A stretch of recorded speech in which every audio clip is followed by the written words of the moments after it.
दोस्तों, मेरा नाम है कुमकुम बिनवाल। DY चंद्रचूड़ अब जज साहब बहुत जल्द रिटायर होने वाले हैं। रिटायरमेंट के दिन इतने कम बचे हैं दोस्तों कि आप उंगलियों में इन्हें गिन सकते हैं। और इन दिनों जज साहब रिटायरमेंट के बाद की तैयारी कर रहे हैं। यानी कि जज साहब इस बात को लेकर चिंतित हैं कि उन्हें कैसे याद किया जाएगा। इसको लेकर तो वो बयान भी दे चुके हैं कि इतिहास पता नहीं उन्हें कैसे याद करेगा। और इसी क्रम में उन्होंने इंडियन एक्सप्रेस को एक इंटरव्यू दिया है। अच्छा खासा इंटरव्यू, लंबा चौड़ा इंटरव्यू जो कि अखबार ने छापा है। और इस इंटरव्यू में DY चंद्रचूड़ ने वैसे तो खुलकर कई मुद्दों पर बात की, लेकिन आखिरकार DY चंद्रचूड़ उस मुद्दे पर बोल ही गए जिसको लेकर बहुत से लोगों ने उन पर सीधे सीधे उंगली उठानी शुरू कर दी थी। और वो थी प्रधानमंत्री मोदी का चंद्रचूड़ के घर जाना, CGI के घर में गणपति जी के दर्शन करना, आरती करना और उसके बाद वो वीडियो बाहर आना। दोस्तों, इस वीडियो की बहुत से लोगों ने आलोचना की। वो पत्रकार जो सुप्रीम कोर्ट कवर करते हैं, वो संविधान के जानकार जो विधायिका और न्यायपालिका दोनों के फर्क को समझते हैं, समझाते हैं उन्होंने। और तमाम राजनीतिक विश्लेषकों ने भी कहा कि इस वीडियो से बचा जा सकता था, चंद्रचूड़ को ये करने की जरूरत नहीं थी। और बहुत से लोगों ने तो ये भी आलोचना करते हुए कहा कि चंद्रचूड़ ने ये सब करके अपने आप को एक्सपोज कर दिया। अब इस पूरे के पूरे मुद्दे पर ऐसा लगता है दोस्तों कि चंद्रचूड़ साहब कुछ ज्यादा ही चिंतित हैं। दोस्तों, चंद्रचूड़ साहब इतने चिंतित हैं इस मामले को लेकर या फिर अपनी आलोचनाओं को लेकर कि उन्होंने खुलकर इस मामले में बात रखी है अपनी, लेकिन जो बात बोली है उस पर फिर सवाल खड़े हो जाएंगे। क्यों, सब कुछ मैं आपको बताऊंगी, लेकिन पहले सुनिए चंद्रचूड़ साहब ने मोदी जी को अपने घर बुलाने में, आरती वगैरह वाले कार्यक्रम में और उस वीडियो के बाहर आने पर क्या कहा।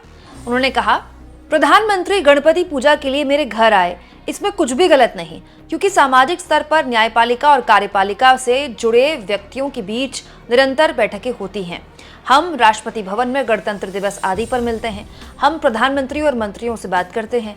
इस दौरान उन मामलों पर बात नहीं होती जिन पर हमें फैसला लेना होता है, बल्कि सामान्य रूप से जीवन और समाज से जुड़े मामलों पर बात होती है। तो चंद्रचूड़ साहब कह रहे हैं कि क्या नया हो गया अगर प्रधानमंत्री उनके घर आ गए और गणपति पूजा उन्होंने कर ली तो। ऐसी मुलाकातें तो होती रहती हैं, गणतंत्र दिवस में होती हैं, कई सरकारी कार्यक्रमों में होती हैं। तो दोस्तों, ऐसी मुलाकातें चंद्रचूड़ साहब ने इससे पहले भी मोदी जी के साथ की हैं।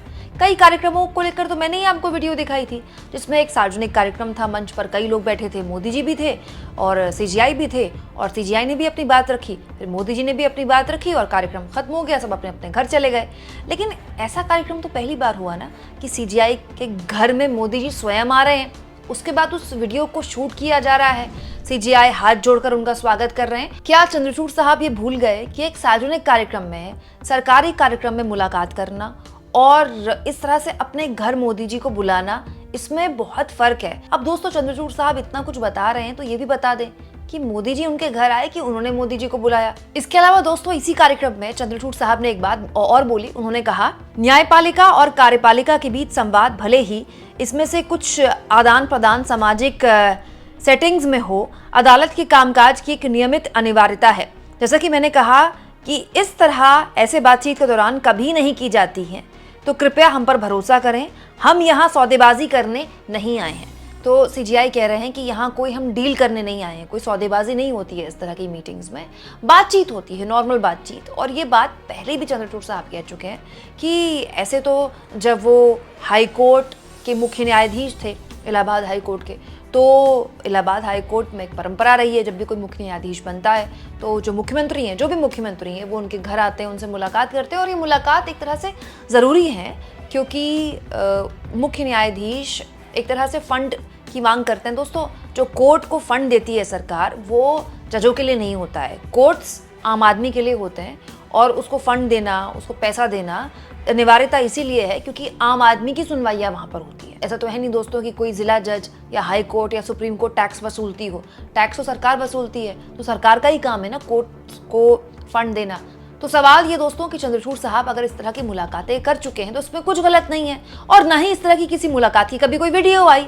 वीडियो तो केवल उसी मुलाकात की आई ना जिसमें चंद्रचूड़ साहब के घर मोदी जी आए, वो हाथ जोड़कर उनका स्वागत कर रहे थे, फिर दोनों ने साथ में आरती उतारी। और मैं तो ये जानना चाहती हूँ दोस्तों कि ये जो मुलाकात की वीडियो आई, कुछ सेकंड की आई है ना, याद है ना आपको, तो क्या ये कुछ सेकंड की मुलाकात थी? मोदी जी आधा पौना घंटा बैठे होंगे, घंटा 1.5 घंटा बैठे होंगे या जितनी भी देर बैठे होंगे। अगर ये मुलाकात इतनी ही औपचारिक थी तो वो वाली वीडियो भी आ जाती, बता भी दिया जाता, दिखा भी दिया जाता कि भाई बातचीत हो रही है तो किस प्रसंग में हो रही है, किस बात को लेकर हो रही है।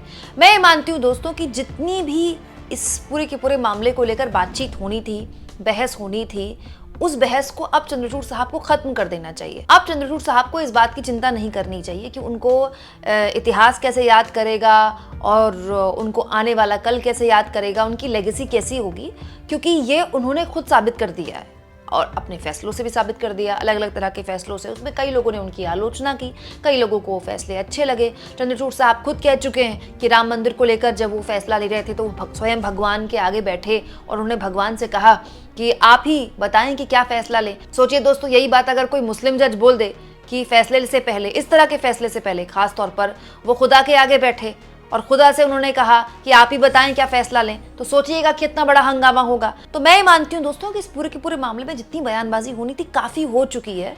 अब चंद्रचूड़ साहब को इससे आगे बढ़ जाना चाहिए। रिटायरमेंट के कुछ ही दिन बाकी हैं, जो भी कार्यक्रम वगैरह उनके हैं पेंडिंग, उनको खत्म करके उनको अपने रिटायरमेंट की आगे की तैयारी करनी चाहिए। कोई ना कोई तैयारी तो होगी।